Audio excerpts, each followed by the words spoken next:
बेलपत्री के वृक्ष के नीचे चोरी का धन लेकर पहुंचा था और भगवान शंकर की कृपा से उसके प्राण छूटे थे। 2 क्षण की शिव महापुराण की कथा सुनकर वो भगवान देवाधिदेव महादेव के धाम चले गए। कितनी देर की कथा सुनी थी? 2 क्षण की कथा, केवल 2 क्षण। कोई तुमसे पूछे शिव महापुराण में जाकर बैठते हो तो मिलता क्या है, उससे कहना 2 क्षण शिव महापुराण की कथा में पहुंचकर। एक पत्र आया, देखिए। ज्यादा पत्र तो अभी हमने पढ़े नहीं है समय के अभाव में।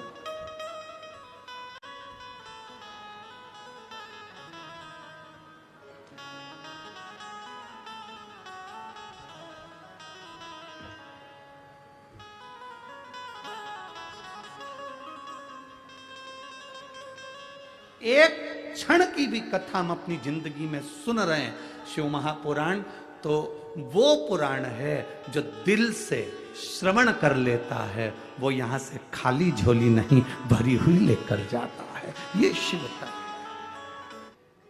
समय आया। देवराज बेलपत्री के वृक्ष के नीचे प्राणों को त्यागा तो शिव तत्व को प्राप्त हो।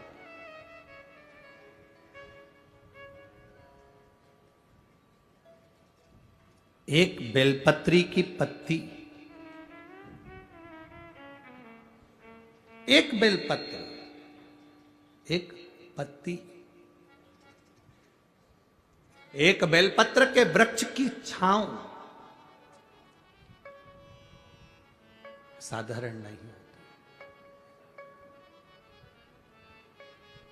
एक जीव जो मनुष्य की जो देह है ना, इससे 4 स्थान पर रोज पाप होता है। ऐसा कोई संसार में नहीं जन्मा जिसने पाप नहीं किया। 4 स्थान पर प्रत्येक मनुष्य से पाप होता। पहला, झाड़ू लगाते समय छोटे छोटे जीव मर जाते हैं, उसका पाप माथे चढ़ जाता है। दूसरा, अग्नि जलाते समय, चूल्हा जलाते समय, गैस जलाते समय छोटे छोटे पतंगे जलकर मर जाते हैं, उसका पाप माथे चढ़ जाता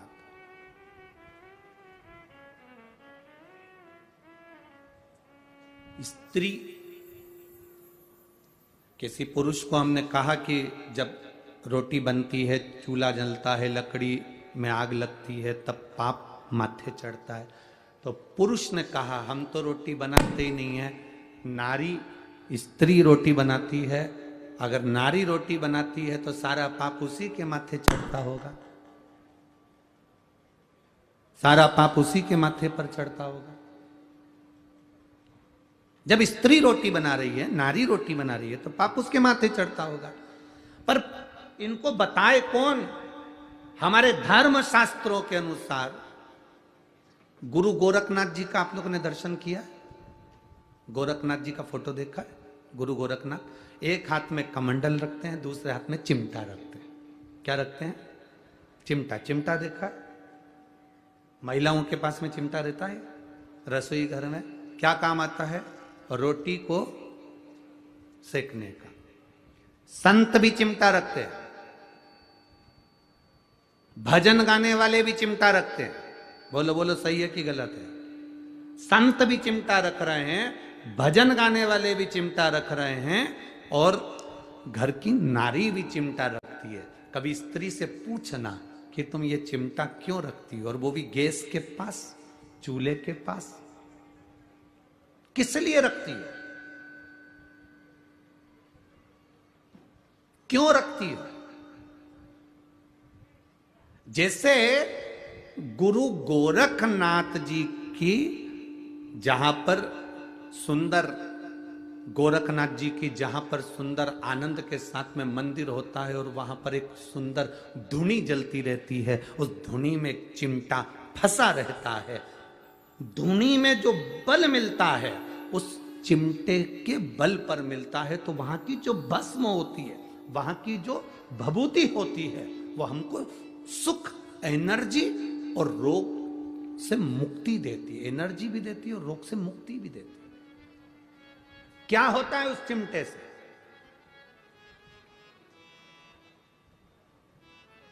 क्यों स्त्री के हाथ में वो चिमटा आ गया? कभी सोचा, कभी विचार किया? संतों की कृपा। एक बार गुरु गोरखनाथ जी महाराज भ्रमण कर रहे थे। भ्रमण करते करते स्त्री पर उनकी दृष्टि पड़ी। गुरु गोरखनाथ ने देखा कि ये नारी बड़ी दुखी है, बड़ी दुखी। घर का भोजन बनाना, बर्तन धोना, कपड़े धोना। ध्यान देना, 4 स्थान पर व्यक्ति से पाप होता है। पहला, झाड़ू लगाने की जगह। दूसरा, अग्नि जलने के स्थान पर पतंगे जल जाते हैं। तीसरा, पानी भरते समय, कपड़े धोते समय, स्नान आदि कर्म करते समय, पोछा लगाते समय छोटे छोटे जीव मर जाते हैं, उसका पाप माथे चढ़ जाता है। और चौथा स्थान बताया, चलकर जाने में पांव के नीचे छोटे छोटे जीव मर जाते हैं, उसका पाप माथे चढ़ जाता है।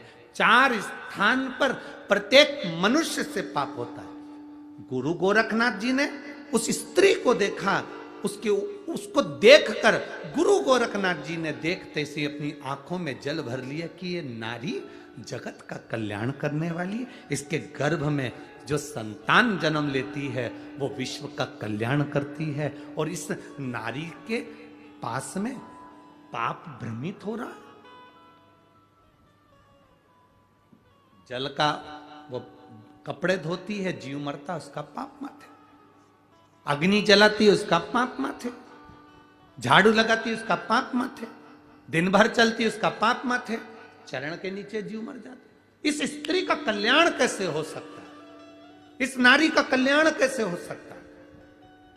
गुरु गोरखनाथ बाबा ने उस नारी के हाथ में, बस उसी समय नारी के पास में गुरु गोरखनाथ जी ने अपनी सूचना पहुंचाई कि नारी, अगर एक जैसा चिमटा मैं रखता हूं और उस चिमटे से पाप दूर भाग जाता है, वो चिमटा अगर नारी के रसोई घर में होता है तो पाप दूर भाग जाता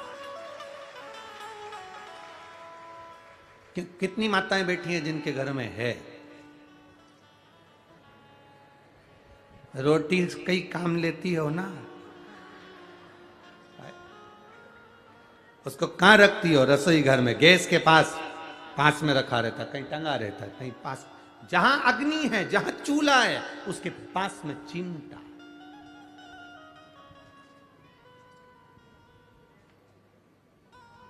कहने वाले कह देते हैं नारी को पवित्र माना गया, कहने वाले कह देते हैं नारी के ऊपर पाप की गठरिया। ना, मेरे गुरु गोरखनाथ जी ने स्त्री को भी पवित्र कर दिया और उसके पाप की गठरिया को आधा कर दिया। मेरे गुरु गोरखनाथ जी स्त्री को पवित्र कर दिया।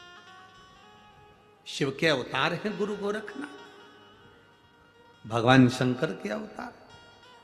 किसी का दुख, गुरु गोरखनाथ जी किसी के दुखी के दुख को देखकर स्वयं गोरखनाथ जी भी दुखी हो जाते और विचार करते रहते थे गुरु गोरखनाथ की, इसको सुख कैसे मिले, इसको सुख का अनुभव कैसे हो।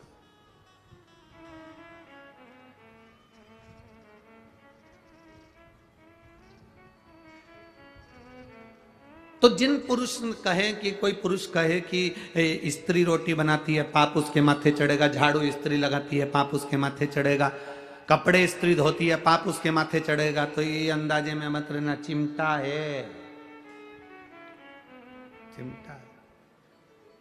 ऋषि, संत, साधु, नागा साधु, तपस्वी, साधक, उपासक, भजन करने वाले अपने हाथ में चिमटा रख लेते।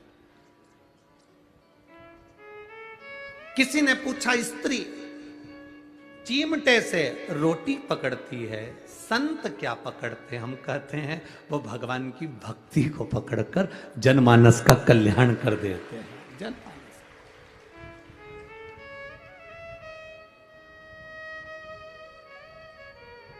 आप लोग देवादिदेव महादेव भगवान शंकर का कहीं कोई ऐसा फोटो भी देखना जहां शंकर जी समाधि में लीन है और शिव जी के पास में चिमटा रखा, देखा है कभी? दर्शन करें, ऐसे फोटो के दर्शन कभी करे हो आपने? शिव जी समाधि में लीन, त्रिपुंडधारी त्रिशूलधारी समाधि में लीन है और उनके पास में चिमटा गड़ा हुआ।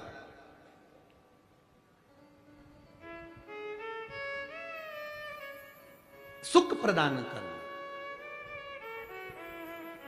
देवराज तो यहां वर्णन चल रहा था, कितना भी पाप मस्तक पर हो, एक बेलपत्र जब हम देव अधिदेव महादेव को समर्पित कर देते हैं, शिव जी को जल चढ़ाते हैं, जल जब शंकर भगवान पर चढ़ता है, बेलपत्र छुआ हुआ वो जल, शंकर भगवान पर चढ़ा हुआ जल, वो जब थोड़ा सा लेकर अपने ऊपर थोड़ा सा छींट लेते हैं या आचमन करते हैं, वो जल बेलपत्री के स्पर्श का होता है। देवराज के मस्तक पर बेलपत्री के वृक्ष की छांव आती है और देवराज तुरंत शिव के धाम चले जाते हैं। और हम प्रतिदिन अगर बेलपत्री के जल का थोड़ा सा भाग अपने मस्तक पर छिड़क लेते हैं तो कई रोगों से हमारी मुक्ति हो जाती है। रोग हमारे नजदीक नहीं आते, रोग हमारे करीब नहीं आते।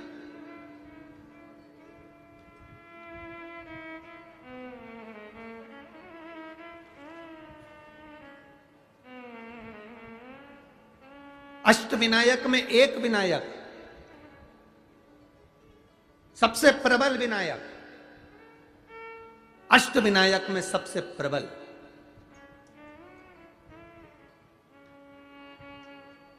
जहां के वृक्ष भी मोर का रूप लेकर आवाज लगाते हैं शिव जी को,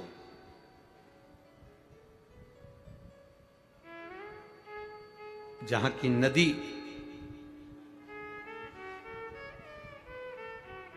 सिंधुरासुर असुर के कारण करहा रही है, तो उस नदी का नाम भी करहा पड़ गया। ऐसे देव अधिदेव महादेव, ऐसे मेरे शिव, ऐसे मेरे ओघड़ी, शंकर की पवित्र पावन भूमि मयूरेश्वर भगवान श्री मयूरेश्वर गणेश विनायक, अष्ट विनायक में एक विनायक।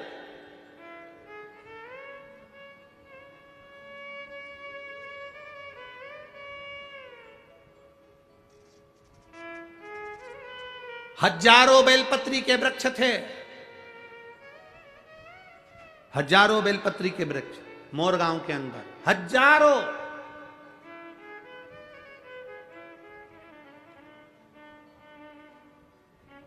और शिव जी की अति प्रिय भूमि थी मोरगांव, अति प्रिय भूमि।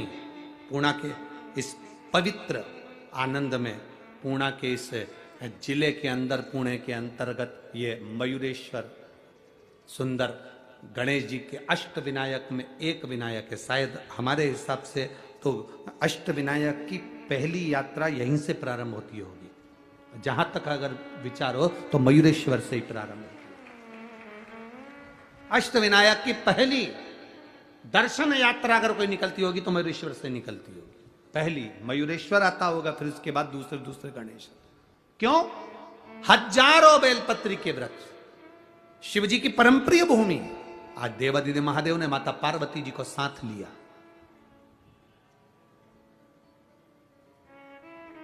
जिस समय पर देवराज के प्राण छूट गए, शंकर भगवान ने देवराज को नंदी पर बिठाया।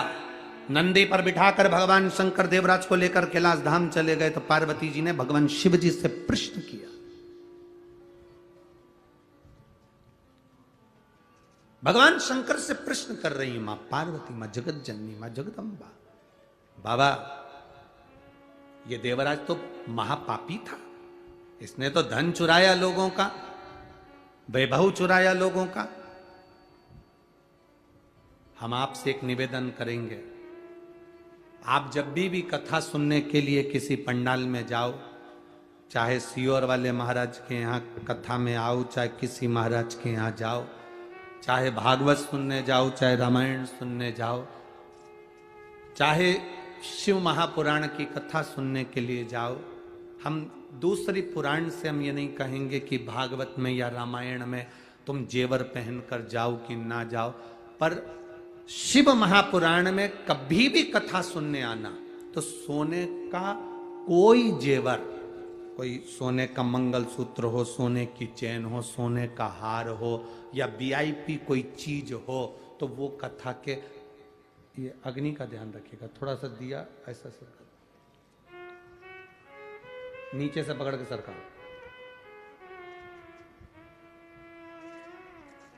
बस ठीक है, ठीक है। शिव महापुराण की कथा में कभी भी जाना, सोने का ज्यादा आभूषण नहीं, कुछ नहीं सोने, मेरे ओघड़ी जैसे जाओ। हम शंकर जी को दिखाने जा रहे हैं कि शंकर जी से मांगने जा रहे हैं। हम शिव जी से कहने जा रहे हैं कि तेरा नाम कुबेरेश्वर महादेव है, तेरा नाम कुबेरेश्वर महादेव है, तो कुबेर का भंडार भरने वाला है, तो साधारण नहीं है। हम तेरे चरणों में आए हैं और जो देगा तू देगा। यहां आने से पहले आप जी सोने की चेन मैन मंगलसूत्र जो भी सोने का सामान है आपके पास में जो आर्टिफिशियल है वो पहन लो, पर यहां सोने का आभूषण नहीं,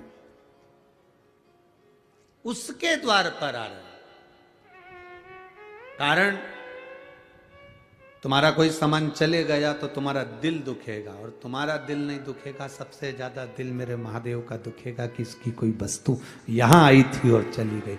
दिल महादेव का दुखेगा। और एक बात आप लोगों से कहना चाहेंगे, चोटों की तो आदत रहती है, वो आते हैं, जैसे कथा सुनने धर्मात्मा आते हैं, पुण्यात्मा आते हैं, संस्कारवान लोग आते हैं, बड़े पुण्य वाले लोग आते हैं, तो कथा सुनने चोटे भी आते हैं। ऐसा नहीं है कि नहीं।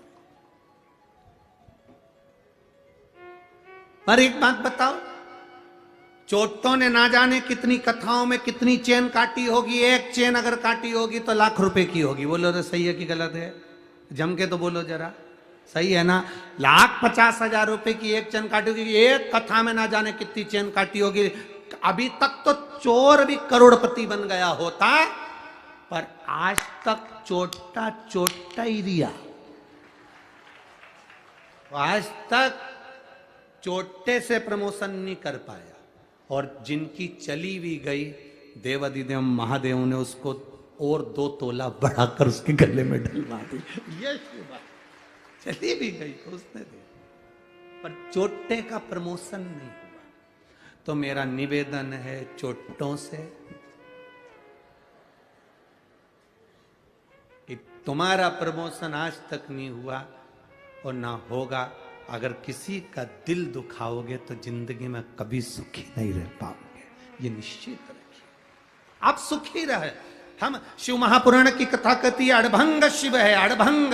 शंकर की भक्ति में जब जाना, शंकर की भक्ति में जब पहुंचना, तब अपने हृदय से पहुंचना, दिखावे से नहीं। शंकर को छल की जरूरत नहीं है, शंकर को छल नहीं चाहिए, शंकर को एक लोटा जल चाहिए। छल से कभी शिव प्रसन्न नहीं हुआ, शंकर कभी प्रसन्न नहीं हो सकता तुम्हारे छल से।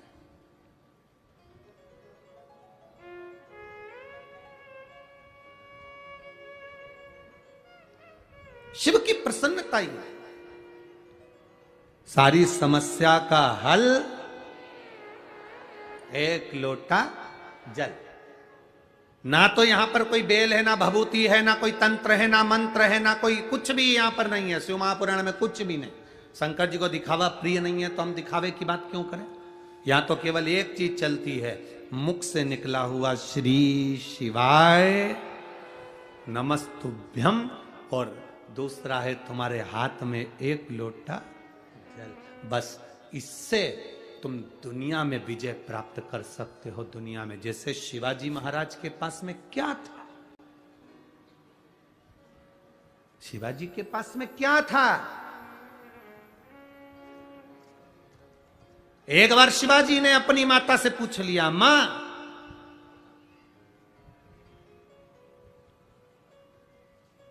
अगर दुश्मन प्रबल भी है, बहुत प्रबल दुश्मन है, और उस दुश्मन को भी आधा करना हो, मैंने कथाओं में सुना है मां, जब बाली के सामने कोई जाता था तो उसका बल आधा बाली में चला जाता था, बाली आधे बल को खींच लेता था।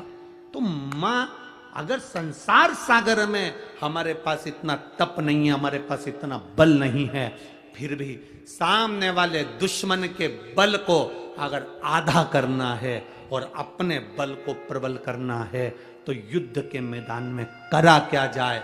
तब शिवाजी की माता ने केवल एक नारा शिवाजी को दिया था, हार हार महार। एक नारा शिवाजी को दे दिया, शिवा जब तू टूट पड़े, तेरे सामने, तेरे हाथ में अगर तलवार भी नहीं हो, तब महादेव के नाम को पुकारना, सामने वाले का बल आधा हो जाएगा और तू विजय होकर आएगा। तो विजय, माहिल्या,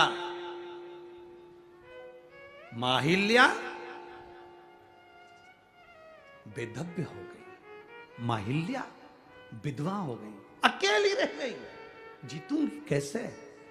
इधर से लोग आक्रमण कर रहे, उधर से लोग आक्रमण कर रहे, सामने से लोग आक्रमण कर रहे। माहिल्या की नगरी को चारों तरफ से घेर लिया गया। अकेली माहिल्या अपने बेटों को देखकर दुखी हो रही है, आंखों से आंसू बह रहा था अहिल्या के। तब अहिल्या ने याद किया, मेरी मां कहती थी, अगर तेरे पास में शंकर है, शिव है, तो किसी की सामर्थ्यता नहीं कि कोई तेरे इस सिंहासन पर राज्य कर ले। अहिल्या ने सोचा, ऐसा मां? मां के शब्द माता अहिल्या को याद आए और मां अहिल्या अपने हाथ में शंकर के शिवलिंग को उठाकर चारों तरफ से जब द्रोही सेना लेकर खड़े हो गए, तब माहिल्या शिवलिंग को हाथ में लेकर खड़ी हो गई। द्रोहियों विचार करने लगे कि इधर से हमारी सेना लेकर आ रहा है, उधर से ये सेना लेकर आ रहा है। माहिल्या की सेना उस समय पर तैयार नहीं हो पाई युद्ध के लिए, क्योंकि चारों तरफ से द्रोही चढ़ रहे थे। हुआ क्या? माहिल्या ने अपनी माता के शब्द याद करे कि एक शंकर का शिवलिंग अगर तुम्हारे पास में है, तो वो द्रोहियों के लिए हथगोले और बम के बराबर है। और माहिल्या ने वो शिवलिंग अपने पास रखा। इधर से जो सेना आई वो इधर की सेना से भिड़ ली, पीछे की सेना आगे की सेना से भिड़ ली, और सिंहासन माहिल्या का फिर बच गया, केवल एक देवादिदेव महादेव के लिए, केवल एक शिव तत्व के लिए, एक शंकर का शिवलिंग। आप लोगों ने माता अहिल्या की मूर्ति का दर्शन किया है कभी? माता अहिल्या के फोटो का दर्शन किया है कभी? माता अहिल्या की मूर्ति ऐसी कभी नहीं बनी जिस मूर्ति में माता अहिल्या के हाथ में शिव जी नहीं। माता अहिल्या का ऐसा कोई फोटो नहीं मिलेगा जिसमें माता अहिल्या के हाथ में शंकर का शिवलिंग नहीं। क्यों? क्योंकि माता अहिल्या कहती हैं, ये शिव तत्व मेरे भीतर है, इसलिए आज मैं राजमाता बनकर बैठ सकी। एक विधवा, एक बेधव्य, जिसका पति चले गया हो, वो नारी अपने आप को अकेला समझती है। अब होगा क्या? कौन देखेगा? कौन संभालेगा? क्या होगा? उस नारी को चाहिए, तुम अकेले नहीं हो, बोल बम का नारा है और बाबा एक। शिव तत्व तुम्हारे भीतर है, शंकर तुम्हारे अंदर है। उस शिव तत्व को तुम्हें प्रकट करना है, उस शिव तत्व को तुम्हें प्रसन्न करना है। ये शिव तत्व दिया है, वो घड़ी कोई साधारण नहीं हो सकता। तेरी कृपा बिना ना हिले एक भी अणु, लेते हैं श्वास तेरी कृपा से। वो घड़ी है शंकर, वो त्रिकालदर्शी है शिव, उसको पहचानो। ये शिव तत्व की प्राप्ति का केंद्र बिंदु है। पार्वती जी ने शिव जी से कहा, बाबा भोलेनाथ, आप ये पापी जीव को लेकर आ गए। ये देवराज ब्राह्मण था, ब्राह्मण के घर में जन्म लिया, ब्राह्मण कुल में जन्म लिया, पर इसने कभी ब्राह्मण कर्म नहीं किया, लोगों की दिल दुखाया, जान दुखाई, चोरी करके लाता था। कितना दिल दुखता होगा जिसके घर से चोरी करके लाता होगा। कैसे कैसे व्यक्ति जोड़ जोड़ के 1-1 रुपया इकट्ठा करे और चोर लेकर चले जाए, तो उसका दिल कितना दुखता होगा, हृदय कितना दुखता हो।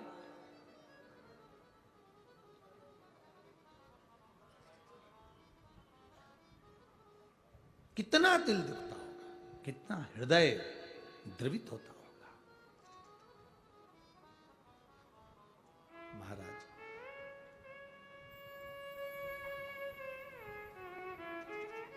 कभी हमारा दिल दुखता है एक घोड़े को देखकर उस पे लोग बैठकर जा रहे हैं, एक बैल,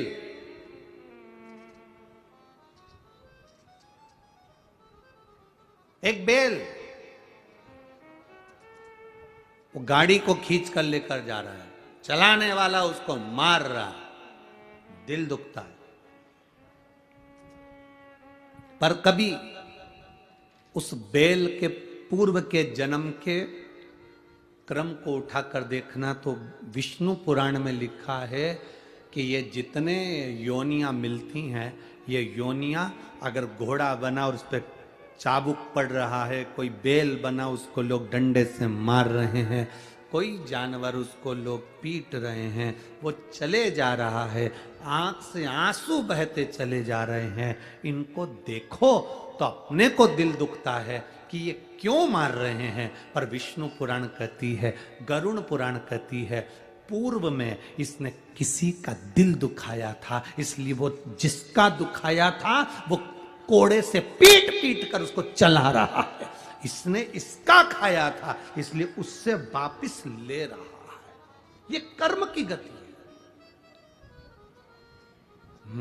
मत बुरे कर्म कर बंदे वरना पछताएगा, भगवान की आंखों से तू बच नहीं पाएगा, तू बच नहीं पाएगा।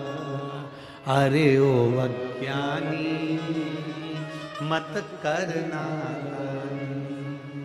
तेरे कर्म का फल भी तू ही पाएगा, जैसा किया तूने तेरे आगे आएगा। मत बुरे कर्म कर बंदे वरना पछताएगा, भगवान की आंखों से तू बच नहीं पाएगा, तू बच नहीं पाएगा। अपने कर्म की गति को भोगना पड़ता है।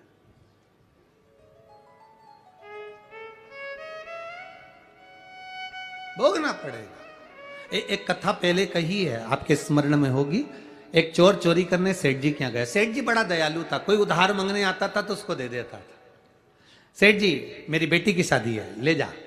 कब देगा? ये जन्म में देगा कि वो जन्म में देगा? जो ईमानदार होता था वो कह देता था यही जन्म में दे दूंगा। जो खाने की नियत रखता था वो कहता था अगले जन्म में दूंगा। उसको मालूम है कि अगला जन्म किसने देखा। सेठ जी उधार दे देता था।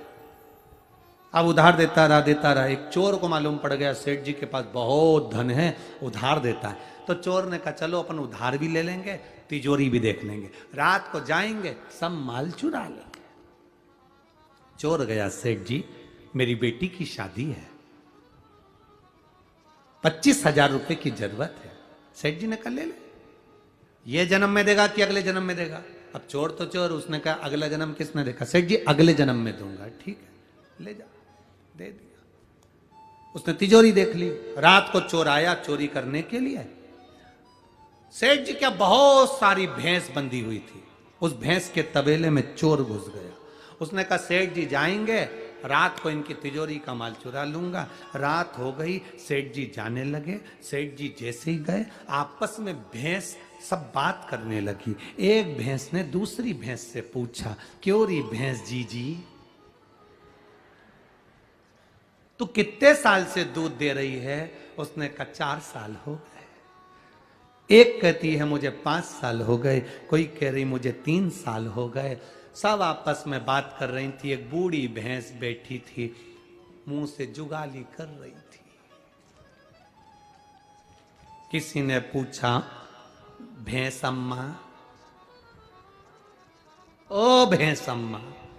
इतने में भैंस बोली क्या है ये बताओ, अपन इतनी सारी भैंस इस सेठ जी के यहाँ दूध क्यों दे रही है? इतने में भैंस बोली, ये सेठ बहुत चतुर है, उधार देता है, पूछता है ये जन्म में दोगे कि अगले जन्म में दोगे?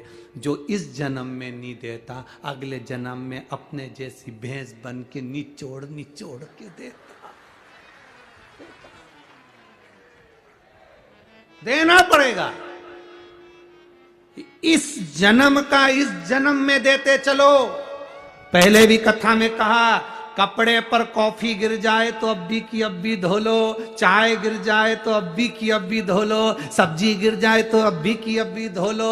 2-3 घंटे के बाद चाय दोगे तो दाग धुलेगा? बोलो बोलो, जम के बोलो रे। नहीं धुलेगा। चाहे तुम अच्छे पाउडर से धो, चाहे कैसे भी धो, चाय गिरी तुरंत धोया, चाय साफ। कॉफी गिरी तुरंत धोया, कॉफी साफ। सब्जी गिरी तुरंत धोया, सब्जी साफ। बाद में धोगे तो वो दाग रह जाएगा। इसलिए पाप अगर अभी करो तो अभी साफ करो, अभी।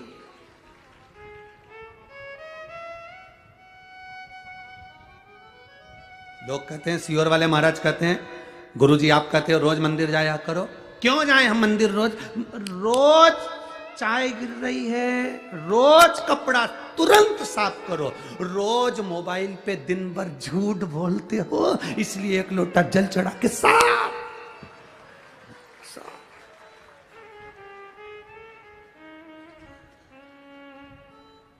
कितना झूठ। अभी अभी वो तो भगवान भला करे, वो पायलट का, वो तो गाड़ी ला रहा था, वो एक गाड़ी वाला पीछे डब्बा बंधा और यहाँ ऐसा कुछ लगा उसके कान में। भगवान जाने क्या क्या फंसा के रखे, ऐसे कान में यूं बोलता भी जा रहा, बड़बड़ करता जा रहा। हमारी भाषा में तो सुना। जब वो गाड़ी के पास में थोड़ी देर खड़ा हुआ, तब वो बोल रहा था कि मैं यहाँ सांगवी तक पहुँच गया। चिंचीवाड़ा क्या बोले? हाँ, जो भी है तुम समझ गए ना, बस बाकी जाने दो, तुम्हारा समझना जरूरी है। तो मैं यहाँ तक पहुँच गया। हमने पायलट से पूछा, क्यों रे भैया ये कौन सा एरिया है? तो क्या मिलिट्री का एरिया बता। और बोला भी चिंचीवाड़ा कौन सा वाड़ा है? तो ये कहाँ पर है? तो कि गुरुजी वो तो 5-6 किलोमीटर दूर है। तो मैंने कहा अब भी बोल रहा वो कि मैं यहाँ पर हूँ और खड़ा मिलिट्री एरिया में। हमने कहा कितना झूठ बोल रहा है। तो हमने पायलट से कहा जरा गाड़ी रोक, अपन कह देते हैं एक लोटा पानी चढ़ा दे, आज की आज साफ धुल जाए। बोले सो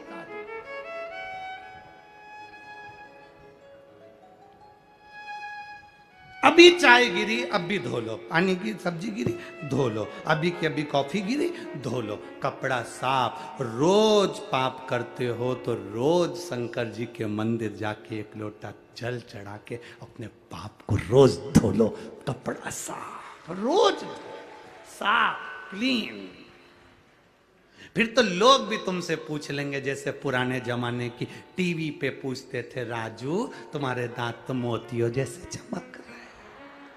बस फिर कोई भी तुमसे पूछ लेगा, कमला बहुत क्वीट क्वीट दिख रही हो। फिर कोई भी पूछ लेगा तो तुम कह सकती हो, ये चमक ये दमक फुलवन में महक, सब कुछ सरकार तुम ही से है। एक लोटे जल की चमक है जो मेरे चेहरे पर चमक रही है। फिर कह सकते हो, क्रीम की चमक 2 महीना 3 महीना 4 महीना 6 महीना रहती है, पर अच्छे कर्म की चमक मरते दम तक रहती है, आखिरी तक चमकता है। और तुम देख लो, तुम खुद देख लो, एक होती है सास, एक होती है बहू। बहू को देखना तुम कितना मेकअप करती तब चमकती, और सास को देखना ओल्ड इज गोल्ड, कितनी चमकेगा सास को देख, एकदम चमक। सास कुछ नहीं करती, बस ऐसे ही बाल माल को लगा लोगों के, बिंदी लगा के उनके होठ भी अगर ऐसे थोड़े बहुत रूखे रह जाए तो थूक निकाल के पोछ के। और सास तो 1-2 घंटे तक ऐसी कुछ भी नहीं करती तुम्हारे जैसी कि 1 घंटे तक तुम पहले लाइन खींचो फिर वहां में डब्बा भरो, ऐसी सास नहीं करती। सास तो एक ही बार में ऐसी लिपस्टिक भी ले लेंगे तो लगा के और जो देखे वो जा। शास्त्र साहब उसको कोई मतलब ही नहीं, तुम्हारी चमक तुम्हारे पास, पर जो बुजुर्ग है उसके चेहरे की जो चमक होती है वो चमक इन मेकअप से नहीं होती। बुजुर्ग की चमक भगवान की भक्ति से तीव्र बन जाती है, शिव तत्व से तीव्र बन जाती है, शंकर की उदारता से तीव्र बन जाती है। ये चमक ये दमक फूल वन में महक, सब कुछ सरकार तुम ही से है। तो ये हम अगर आज पाप कर रहे हैं तो आज धोते चलो, हम आज झूठ बोल रहे हैं आज पुण्य करते चलो, आज हमने गलत किया तो उसको पुण्य करते होना। अपनी चित्त वृत्ति को परमात्मा में, देवाधिदेव महादेव से माता पार्वती जी ने पूछ लिया कि ये तो पापी जीव है, चोरी करता था, गलत काम करता था, और इसको तुम नंदी पर बिठा कर लेकर आ गए, इसको तुम यहां लिया, नंदी पर बिठा कर लेकर आ गए, नंदी पर लेकर आए।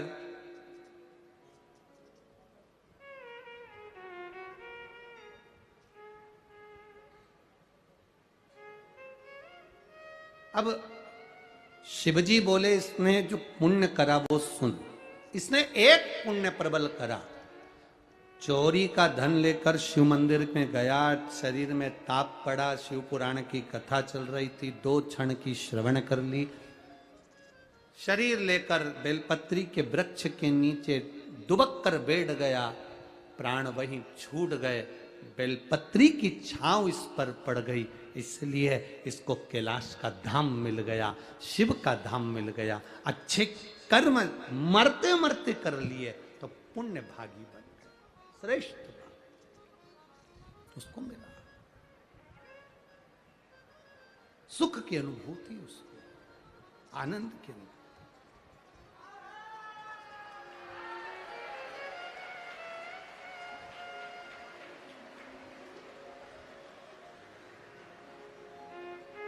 बोल गंगेश्वर महादेव की, हर हर गंगे। शिव तत्व की प्राप्ति है।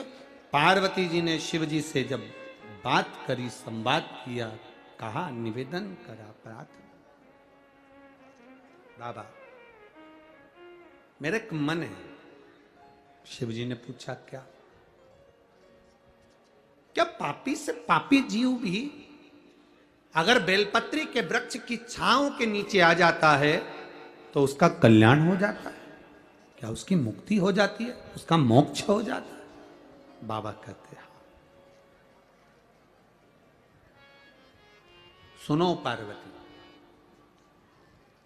जिसके आंगन में, जिसके घर में एक बेलपत्री का पौधा होता है, जिसके आंगन में, जिसके घर में एक बेलपत्री का पौधा होता है, या उसने आंगन में या घर में बेलपत्र ना लगाई हो, किसी मंदिर में, देवालय में, शिवालय में, बगीचे में, बाग में, सरोवर के तट पर, बावड़ी के तट पर, जंगल में, कहीं किसी स्थान पर अपने जीते जी अगर उसने एक बेलपत्री का पौधा लगाया होता है, शिव जी कहते हैं उस जीव का दूसरी बार पृथ्वी पर जन्म नहीं होता, वो शिव धाम को चला जाता है, शिव धाम को चला।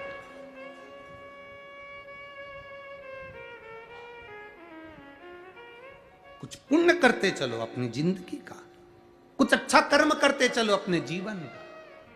अरे भोले भंडारी रे, दूर करो दुख मेरा, ओ त्रिपुरारी रे, दूर करो दुख मेरा। पार्वती जी शिव जी से कह रही हैं, पापी से पापी जीव का कल्याण है बेलपत्र। हाँ,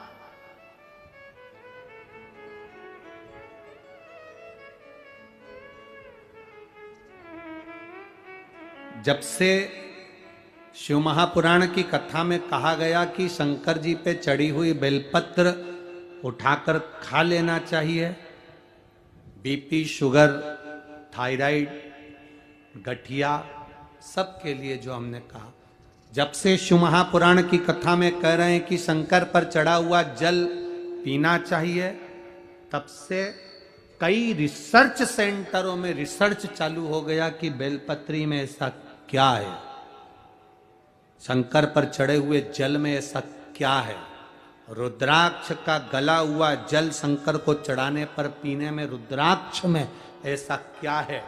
कई रिसर्च सेंटर रिसर्च करने में लग गए, और जब वो रिसर्च करे तब उनको मालूम पड़ा कि एक बेलपत्री में वो बल होता है कि थायराइड, शुगर और बीपी को कंट्रोल कर लेता है। तब उनको मालूम पड़ गए। शंकर भगवान पर शिवलिंग पर चढ़े हुए जल में वो तेज पुंज होता है। शिव जी पे चढ़े हुए शंकर भगवान के शिवलिंग पर बेलपत्र चढ़ती, धतूरा चढ़ता, पुष्प चढ़ता, उसका जो जल अगर मिल भी गया, स्पर्श हुआ, जल भी हमारे को प्राप्त हुआ है, तो उसका फल क्या हो, उसको आनंद तब प्राप्त। पार्वती जी शिव जी से कहती हैं, जैसे आप नंदी पर बिठाकर देवराज नाम के ब्राह्मण को लेकर आए हो, एक बार मुझे नंदी पर बिठाकर जिस भूमि पर सर्वाधिक वृक्ष बेलपत्र के हों, उस भूमि पर मुझे भ्रमण करा कर लेकर आइए, घुमा कर लेकर आइए। अभी आपको कहा था, जहां पर मयूरेश्वर विनायक विराजमान है, अष्ट विनायक में से एक, वो पूरा मोरगांव सब दूर बेलपत्री के वृक्ष थे, जहां पर देवाधिदेव महादेव माता पार्वती को नंदी पर बिठाकर भ्रमण कराने लेकर आए। एक स्थान पर शंकर भगवान पार्वती को लेकर बैठ गए। नंदी से कहा, नंदी तुम भ्रमण कर कर आओ जब तक हम यहां विराजमान हैं। नंदी घूमने के लिए गए। नंदी उस बेलपत्री के वन में जब घूम रहे थे तो नंदी ने क्या देखा कि एक स्त्री कराह रही है। एक स्त्री कराह रही है। कराह का मतलब है कि वो पुकार रही है, करा रही है, कांप रही है। कोई दर्द होता है, कोई कष्ट होता है तो व्यक्ति कराहता है, करा। नंदी को समझ में नहीं आया कि ये कौन स्त्री है जो इतनी कराह रही है, ये कौन स्त्री है जो इतनी कांख रही है, इतनी चिल्ला रही है। थोड़ी देर बाद नंदी ने देखा कि स्त्री तो करा रही थी। थोड़ी देर बाद नंदी क्या देखते हैं कि वहां बहुत सारे मोर, वो भी कराह रहे हैं, वो भी पुकार रहे हैं, वो भी चिल्ला रहे हैं। मोर भी कराह रहे हैं।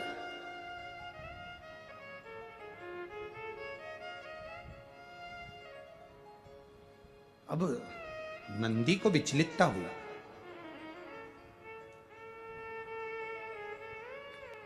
आप लोग तो अष्टविनायक की पवित्र भूमि पुणे में रहते हो, आप लोगों को तो ये कथा जरा ज्यादा याद होगी, क्योंकि आप लोग मयूरेश्वर विनायक तो गए हो सभी लोग, तो गए होगे, तो आप लोगों को ये कथा तो ज्यादा मालूम होगी। हम लोग तो केवल मुद्गल पुराण, गणेश पुराण, शिव पुराण और ब्रह्म वैवर्त पुराण की, इन चारों पुराणों में से ये पवित्र कथा आपको सुना रहे। कोई आपसे पूछे कि गुरुजी ने अष्टविनायक की कथा काय में से सुनाई, ये पूरा चरित्र काय में से सुनाया, तो आप कह सकते हो मुद्गल पुराण में से श्रवण कराया। आप कह सकते हो ब्रह्म वैवर्त पुराण में से, गणेश पुराण में से, शिव पुराण में से श्रवण कराया। मुद्गल पुराण कह रही है बहुत सारे मोर कराह रहे हैं, बहुत सारे मोर कराह। एक स्त्री कराहती, नंदी के मन में भाव आया कि स्त्री करा रही है, स्त्री पुकार रही है, स्त्री रो रही है, तो नंदी के मन में आया कि ये स्त्री करा रही है, इससे जाकर पूछूंगा। पर थोड़ी देर में नंदी ने क्या देखा कि बहुत सारे मोर भी करा रहे हैं, बहुत सारे मोर भी रो रहे हैं, बहुत सारे मोर भी पुकार रहे हैं, वो भी कराहने में लगे। नंदी विस्मय में पड़ गए, विस्मय में पड़ गए। अब थोड़ी देर बाद नंदी विस्मय में पड़े,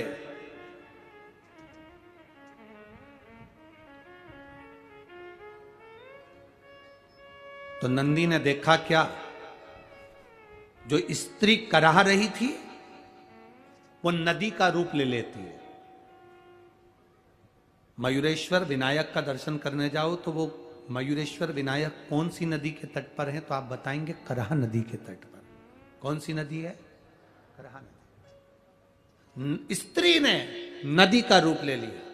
थोड़ी देर बाद नंदी ने देखा कि मोर ने बेलपत्र के वृक्ष का रूप ले लिया, किसी ने कोई दूसरे वृक्ष का रूप ले लिया। अब तो नंदी और विस्मय में पड़ गए। कभी ये स्त्री बन जाती है, कभी ये मोर बन जाते हैं, कभी पेड़ बन जाते हैं। ये गजब का वन है। ये मोर गांव तो बड़ा गजब का गांव है। बताओ, ये तो बड़ा विचित्र वन है, विचित्र गांव है, जहां पर लोग इस वन में कभी वृक्ष बन रहे हैं, कभी मोर बन रहे हैं, कभी स्त्री बन रही, कभी नदी बन रही। चिंता बढ़ी, टेंशन बढ़ी, चिंता व्याप्त। अब नंदी से रहा नहीं गया, तो नंदी तुरंत देखकर उनको तुरंत दौड़कर देवादिदेव महादेव के पास पहुंचे। शिवजी बैठे थे पार्वती जी के साथ। पार्वती जी का भी ध्यान नहीं गया कि देवादिदेव महादेव ने समाधि ले ली है। देवादिदेव महादेव ने तब साधना में लीन हो गए, नेत्र बंद कर लिए शंकर भगवान ने। कोई कोई होता है जी, लीन हो गए, तब साधना में लीन, समाधि में लीन हो गए। पार्वती जी को ध्यान नहीं रहा। पार्वती जी बोले जा रही हैं, इधर नंदीश्वर आ गए। नंदीश्वर ने आकर जमकर आवाज लगाई, हार हार महादेव।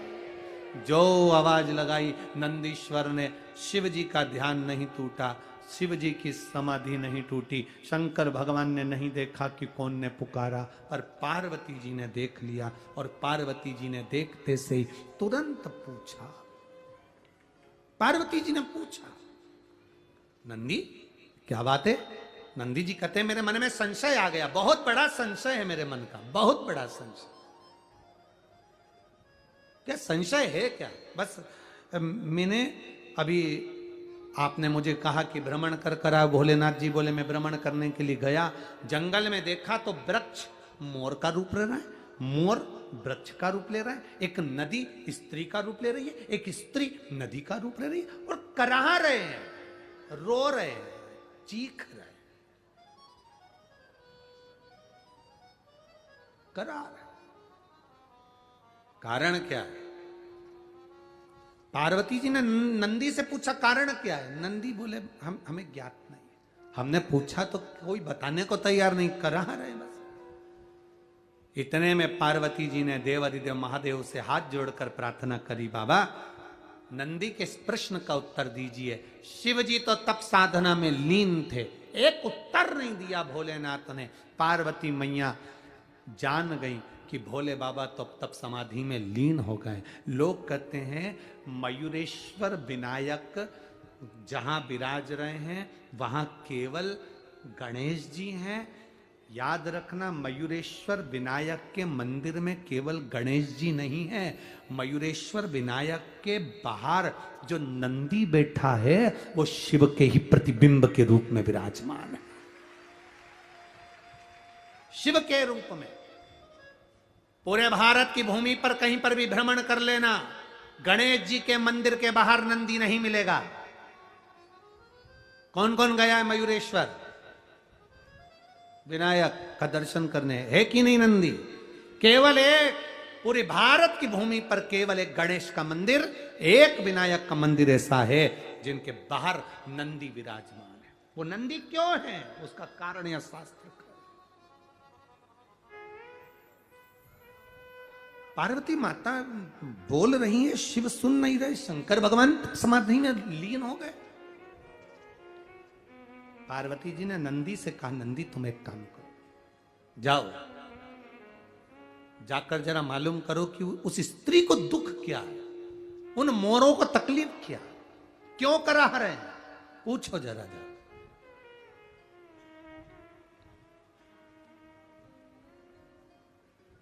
नंदी फिर गए, और अब की बार जो नंदी गए तो भगवान देवादिदेव महादेव का स्मरण करते करते स्मरण। वेश है मंगलकारी, वेश है शमशान वासी शमशान वासी भोला सब दुख काटो ओ भोला सब दुख काटो। नंदी चले उस मोर गांव की ओर, वन की ओर, पता करने के लिए शिव नाम लेते लेते जा रहे हैं। इधर बिंदुक नामक का ब्राह्मण चोरी का धन लेकर जल में गिर जाता है, मर जाता है, प्रेत योनि में पड़ जाता है। चंचुला देवी पार्वती जी के कहने से शिव महापुराण की कथा करवाती हैं और देवाधिदेव महादेव, माता पार्वती जी, ईश्वर जी और गोरा जी बनकर शिव पुराण के यजमान बनकर कथा श्रवण करने के लिए जाते हैं। श्री शिवाय नमस्तुभ्यम। दोस्तों, मेरे चैनल को लाइक, शेयर और सब्सक्राइब करना बिल्कुल ना भूलें और श्री शिवाय नमस्तुभ्यम जरूर लिखें।